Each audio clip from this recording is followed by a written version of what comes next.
let's talk about Challengers. I think I'm going to be your nose. This was a pretty riveting movie.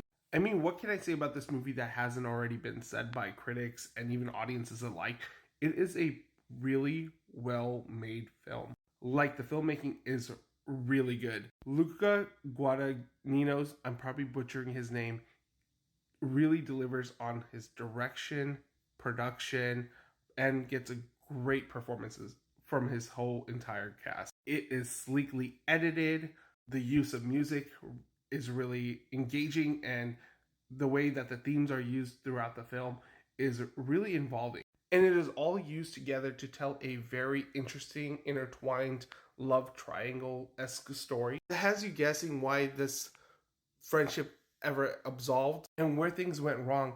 It's a movie about jealousy, secrets, betrayal. There's a lot going on in this movie, and it's all really interesting and exciting to watch as things unfold. And I really like the way that they talk about tennis. Not even someone that is really into the sport.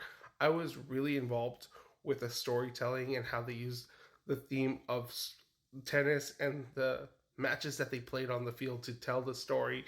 Love isn't only the way that they score in tennis, but what this whole movie is about, and the different types of love and the different levels of love, forgiveness, and betrayal ultimately. The movie does a great job of exploring these types of relationships.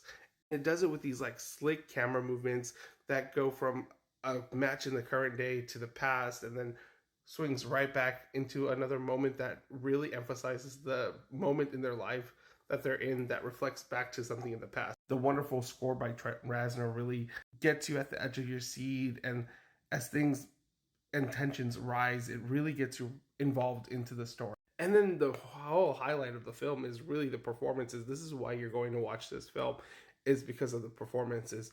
This is one of the finest, if not the finest, Zendaya performance I have seen, and that is saying a lot. This girl is charismatic, but this is the first time I really saw her as a mature actress, and it wasn't like her playing a teenager, which she has been for the last like 10 years. Just something about her eyes, her sexuality, it's all just so emphasized to show that she's a powerful, commanding woman. Josh O'Connor is really good in this movie. I'm not very familiar with his work, but he's very charismatic, even though he plays a character that isn't so likable. And Mike Weiss, just to see him after West Side Story and how he was like the highlight of that film, he's the highlight of this film. He is really understated. He plays a likable guy.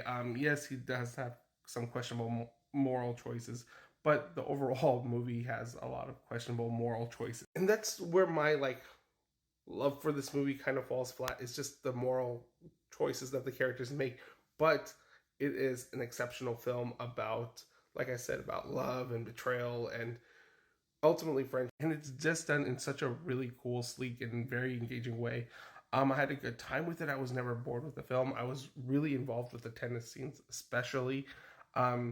There are some moments where they do weird shots that weren't really consistent throughout the film, but it is such a sexy and sleek movie.